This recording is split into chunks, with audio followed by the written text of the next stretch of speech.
Start பண்ணிட்டேன் sir. Hara நம பார்வதி பதயே ஹர ஹர மகாதேவ. சௌந்தரபாண்டீஸ்வரர் கோவில் இது. ரொம்ப அழகான ஒரு சிவாலயம். இந்த கோவிலில் உள்ள நடராஜரை பார்க்கறதுக்கு அவ்வளவு அழகான ஒரு நடராஜராக இருக்கார். ஒரு 5 நடராஜர் இந்த பக்கத்தில் திருநெல்வேலி பக்கம் வந்தால் நம்ம தரிசனம் பண்ணலாம். அதில் இந்த ஊரில் இருக்கக்கூடிய கருவேலகுளம் களக்காட்டுக்கு பக்கத்தில் இந்த நடராஜர் சிற்பி நடராஜர் பண்ண பின்பாடு கண்டத்தை கீழ் பார்க்கணும். அந்த வடு இந்த ஊரில் இந்த ராஜா கோவில் கட்டினதே இந்த கரிவலம் வந்தது. இந்த கரினா யானை சுத்தி கோமதி தீர்த்த பிரதட்சணம் வந்தது. அதுக்கு கோவில் கட்டுறான். ரொம்ப அற்புதம். நிறைய அற்புதங்கள் இருக்கு. இசைத்தூண்கள் நிறைய இருக்கு.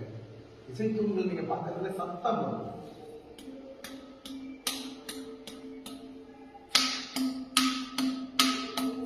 சத்தம் இதெல்லாம் பார்த்துருக்கலாம் நிறைய. இதுல ஒரு அபூர்வம், பெரிய ஆச்சரியம். இதுல ஒரு அபூர்வம் இதை கவனிச்சு பார்த்தீங்கன்னா,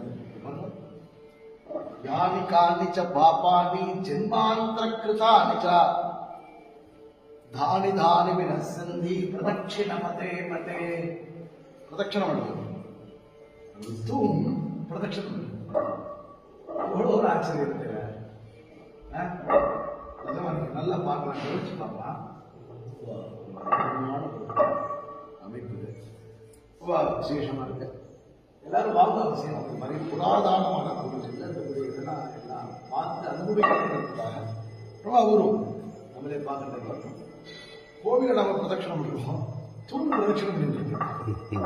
எப்படி பண்ணிருப்பா, என்ன அமைப்பு, எந்த டெக்னாலஜியும் இல்லாத காலத்துல சிற்பியினால பண்ணப்பட்ட அழகான தூண்கள் எல்லாம் சிவமயம். ஓம் நம சிவாய.